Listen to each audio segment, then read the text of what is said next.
दोस्तों मेरे चैनल में आपका स्वागत है।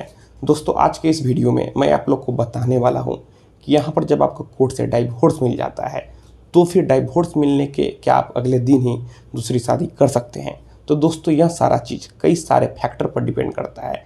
तो आप इसे जानना चाहते हैं कि डाइवोर्स लेने के कितने दिनों के बाद दूसरी शादी करना चाहिए, तो फिर आप इस वीडियो में अंत तक बने रहें। और अगर आप मेरे चैनल पर नए हैं तो फिर चैनल को सब्सक्राइब करके बेल आइकन को भी प्रेस कर लीजिए, ताकि मैं जब भी कोई ऐसी इन्फॉर्मेटिव वीडियो आप लोग के लिए अपलोड करूं तो फिर आप लोग को उस वीडियो की नोटिफिकेशन मिल सके। दोस्तों यहाँ पर एक बार अगर शादी हो जाता है, यहाँ पर शादी कोर्ट में नहीं होता है बल्कि रीति रिवाज से शादी होता है, फिर भी वह शादी वैलिड है। और यहाँ पर अगर आपको डाइवोर्स लेना है तो फिर आपको कोर्ट के माध्यम से डाइवोर्स लेना होगा। यहाँ पर अगर दोनों पार्टी एग्री है फिर भी आपको कोर्ट के माध्यम से ही म्यूचुअल डाइवोर्स लेना होगा। तो यहाँ पर अगर दोनों पार्टी एग्री है तो यहाँ पर कोर्ट से आपको म्यूचुअल डाइवोर्स मिलता है।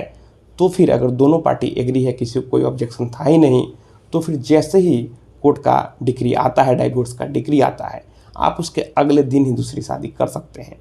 लेकिन ठीक उसका विपरीत अगर यहाँ पर कॉन्टेस्टेड डाइवोर्स है, यानी कि डाइवोर्स से एक पार्टी एग्री है और एक पार्टी एग्री नहीं है, कोर्ट में केस चलता है और कोर्ट का डिक्री आता है कि यहाँ पर डाइवोर्स दे दिया गया, लेकिन यहाँ पर एक पार्टी को एग्री नहीं था, फिर भी कोर्ट ने डाइवोर्स का डिक्री दे दिया। तो यहाँ पर जिसके हित में फैसला आया, जो डाइवोर्स लेना चाहता था, यहाँ पर जैसे डिक्री आता है उसके अगले दिन वह जाकर दूसरी शादी नहीं कर सकता है, और अगर कर लेता है तो वह शादी पूरी तरीके से इनवैलिड है। यहाँ पर अगर लोअर कोर्ट से फैसला आता है तो यहाँ पर अपील में जाने का हर व्यक्ति का कानूनी अधिकार है। तो यहाँ पर जो अपील में जाने का टाइम पीरियड होता है कि जब लोअर कोर्ट से डाइवोर्स का डिक्री मिल जाता है तो फिर आप इतने दिनों के अंदर अपील में जा सकते हैं। तो फिर जो भी अपील का टाइम पीरियड है उतने दिनों तक आप दूसरी शादी नहीं कर सकते हैं। तो यहाँ पर अब आपके मन में सवाल उठ रहा होगा कि कितने दिनों तक रुकना चाहिए। तो आपको यहाँ पर 3 महीनों तक यानी कि 90 दिनों तक इंतजार करना चाहिए। अगर वह पार्टी अपील में नहीं जाता है तो आप दूसरी शादी कर लें, और अगर अपील में चला जाता है तो फिर उस कोर्ट का जब तक फैसला नहीं आ जाए तब तक आप फिर दूसरी शादी नहीं कर सकते हैं। तो आपको इन सभी बातों का ध्यान रखना चाहिए। जैसे ही कोर्ट से डाइवोर्स का डिक्री है, आपको घबरा कर दूसरी शादी नहीं कर लेना चाहिए। आपको अपने वकील से राय मशवरा लेना चाहिए।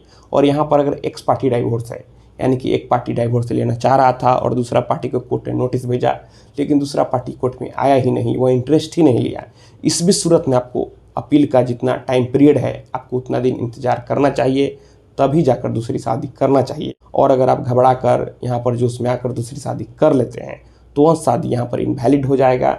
वह पार्टी जब कल को कोर्ट में जाएगा तो वह शादी यहाँ पर कोर्ट खत्म कर देगा। तो यहाँ पर आपको सोच समझ कर ही कोई कदम उठाना चाहिए। आपको थोड़ा पेशेंस रखना चाहिए। आपको 90 दिनों तक इंतजार करना चाहिए। तो दोस्तों मैं आशा करता हूँ आपको यह वीडियो पसंद आई होगी। अगर मन में कोई भी सवाल है तो आप नीचे कमेंट बॉक्स में कमेंट करें। और अगर आप हमसे सीधे जुड़ना चाहते हैं, फ़ोन से बात करना चाहते हैं, मन में कोई भी सवाल है, तो फिर आप हमें इंस्टाग्राम पर फॉलो करें।